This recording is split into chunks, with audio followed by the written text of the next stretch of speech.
नमस्कार, जय हिंद। स्वागत है आपका हमारे इस नए से वीडियो में। तो क्या हालचाल आप सभी का। उम्मीद करता हूँ आप सभी का हालचाल ठीक होगा।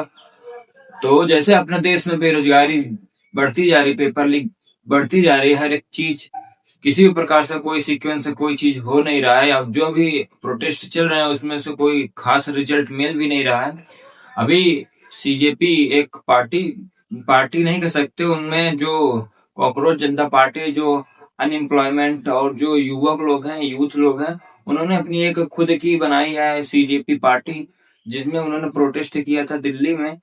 और उन्होंने मांग रखी थी धर्मेंद्र प्रधान, जो कि हमारे हैं यहाँ इस समय एजुकेशन मिनिस्टर हैं, जिनको उस काबिल नहीं समझा जाता कि एजुकेशन मिनिस्टर बनाया जाए।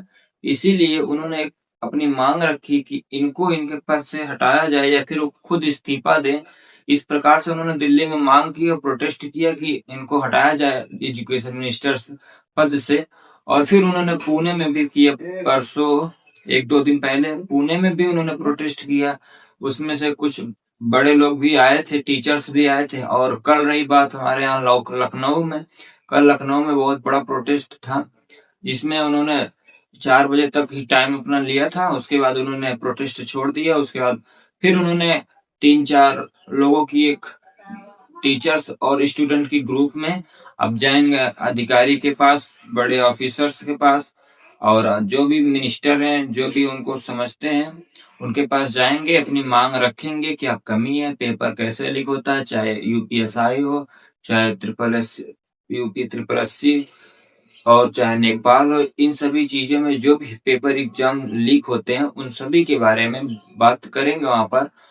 और उन्होंने प्रोटेस्ट किया एकदम संवैधानिक तरीके से, जैसा कि उसमें उन्होंने किसी भी प्रकार से कोई दंगा नहीं किया, कोई तोड़ फोड़ नहीं किया। उन्होंने शांतिपूर्ण ढंग से अपना पूरी 8 बजे से 4 बजे तक उन्होंने अपना टाइम रखा था, तो उसमें अपना प्रोटेस्ट को सही से किया।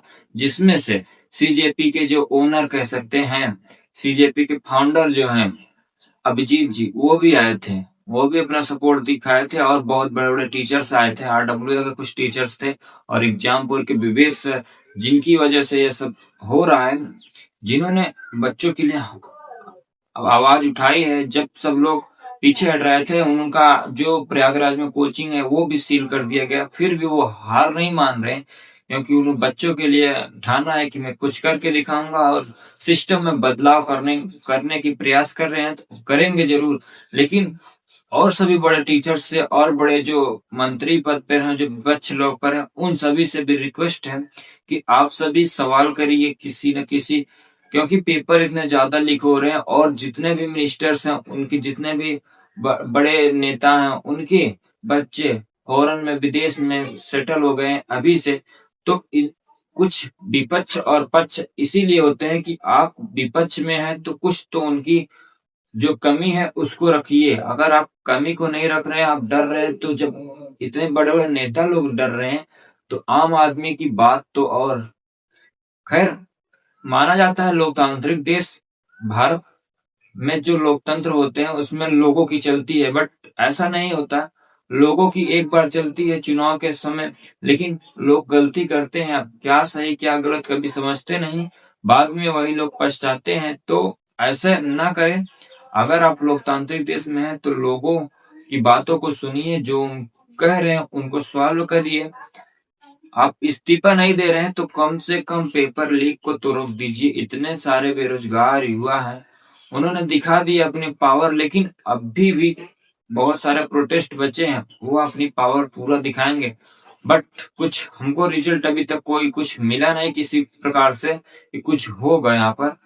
तो देखते हैं आगे क्या होता है, क्या उनका इस्तीफा मिलता है, क्या प्रोटेस्ट आगे जारी होता है। क्योंकि अल्टरनेट दिन में उन्होंने कुछ मांगा है, अल्टीमेट कुछ करके उन्होंने 7 दिन का टाइम लिया है, 10-10 दिन का। तो फिर उन्होंने अगर वह कुछ अगर इस्तीफा ना देते हैं, कुछ उनका प्रोसेस होता है कि चलो ऐसा करेंगे, ऐसा हो जाएगा, तो भी ठीक है।